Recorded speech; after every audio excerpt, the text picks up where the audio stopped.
Welcome to lesson 5.4. This is all about how the provinces respond to immigration. How do provinces influence immigrants to come to their particular area of Canada? Canada needs immigration, so how do we determine where our immigrants go, and how do we entice our immigrants to come to certain regions and not others? So stick around and let's learn something.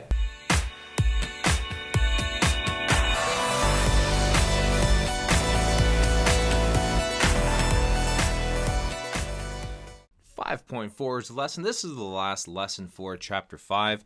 Today we're going to take a look at how provinces can influence immigration laws and policy. So we're going to take a look first at the various languages that exist in Canada. And there's a lot of them. Now, we know that Canada is officially bilingual, but that doesn't mean that it's the only language that's here. There's many different mother tongues that exist in Canada. Mother tongue is a native language, a first language of a person.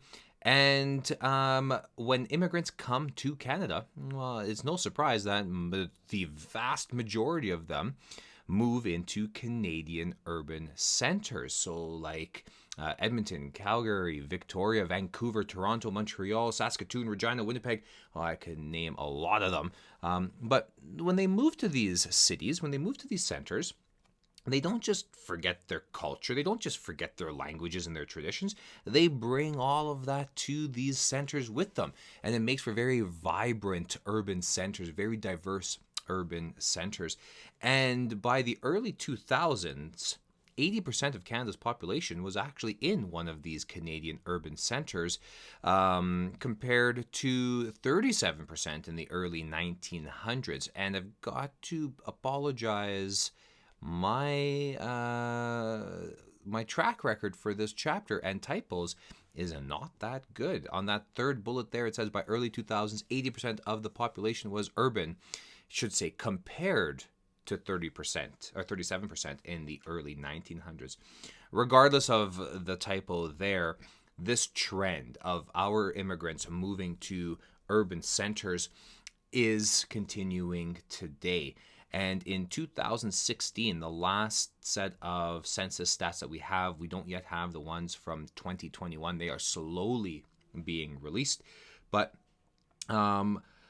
over 7 million people in Canada back in 2016 spoke an immigrant language at home. So that is a lot. So they're speaking maybe Cantonese, Mandarin, Punjabi, it could be Korean, it could be Arabic, it could be Croatian, Italian, it doesn't matter. Over 7 million are speaking their immigrant language at home. They're speaking their mother tongue at home. That 7 million represents over 20% of the Canadian population, which is huge, which was almost a 15% increase from the census prior to that. So how does this all kind of fit in with the provinces and what the provinces need? Well, the provinces do have a little bit of an influence when it comes to attracting immigrants to Canada. There is something called the Provincial Nomination Program, where provinces can nominate a percentage of Canadian immigrants that they would like to receive based on their skills.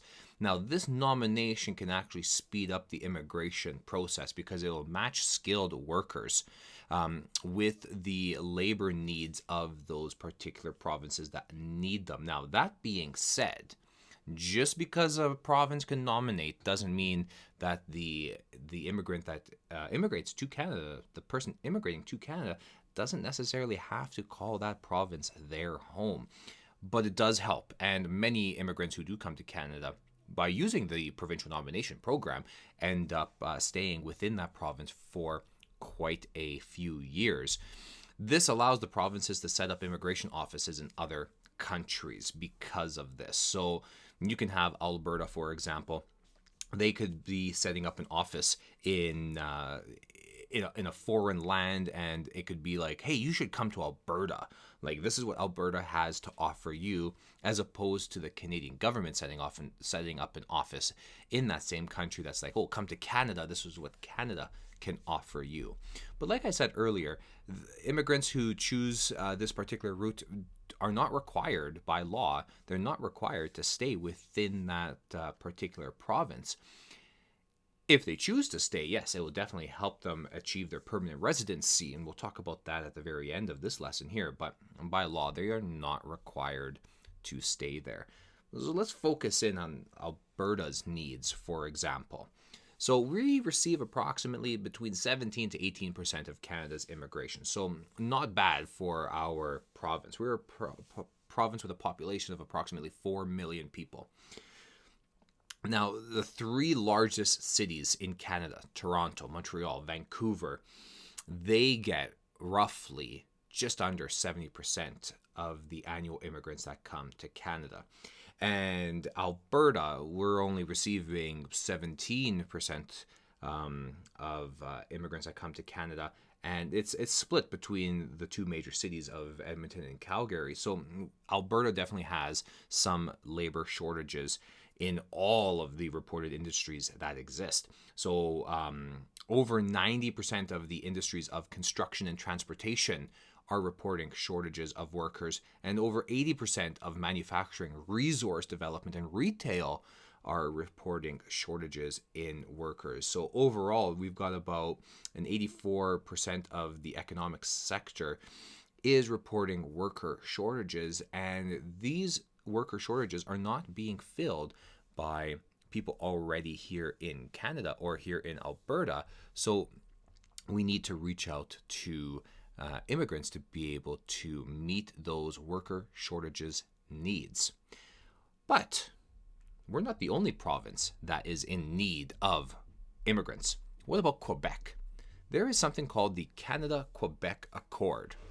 And what this is the federal government of Canada, the Canadian government, has given approximately $200 million for assistance to Quebec to get immigrants to move to Quebec. So that $200 million could be used for language training, job training, things like that.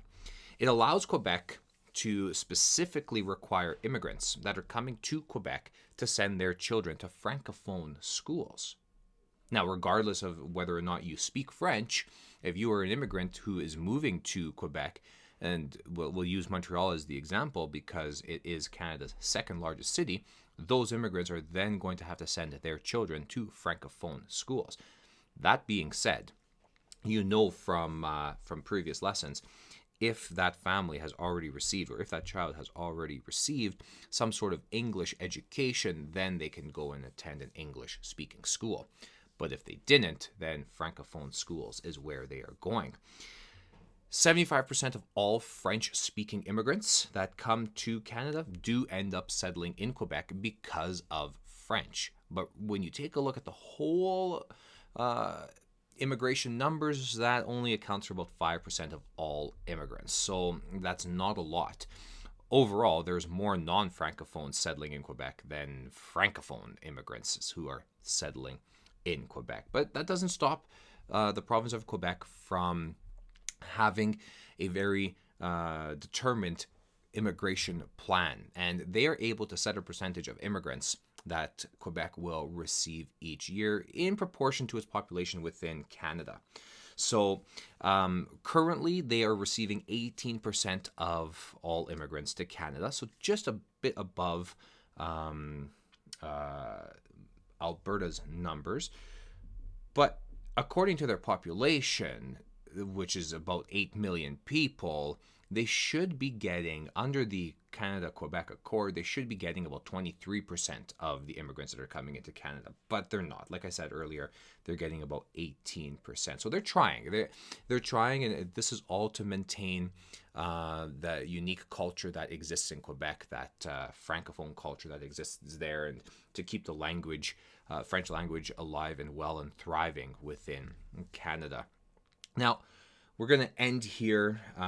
We've finished our lesson on the provincial nomination program is. And now we've finished our chapter 5, which is all about immigration. So now we have immigrants who have come to Canada. They've gone through the process. Maybe they used the provincial nomination program. Maybe they came with express entry. Maybe they came for other reasons, or refugees, or whatever. However, our immigrants made it to Canada. They are now here. So what happens next? Well, those immigrants that come to Canada eventually will become a permanent resident of Canada, and they will enjoy all the same rights as all other Canadians. Except, and you should know this from previous lessons, permanent residents will not have the democratic and mobility rights that Canadian citizens have. Only those two rights are afforded to Canadian citizens. But nonetheless, all of our immigrants can apply for a permanent residency. They get a permanent resident card. You can see an example here on the picture. And then in about 5 years, they can apply for actual citizenship and receive the passport that's on the bottom there. And they have to have stayed in Canada for 3 out of 5 years before they can submit an application. And then you take an exam. And to take the exam, you must be between the ages of 18 and 64. That's it, my friends. That is the end of Chapter 5, all about immigration. What I want you to do right now is head over to your notebooks and complete the questions for this part of the chapter.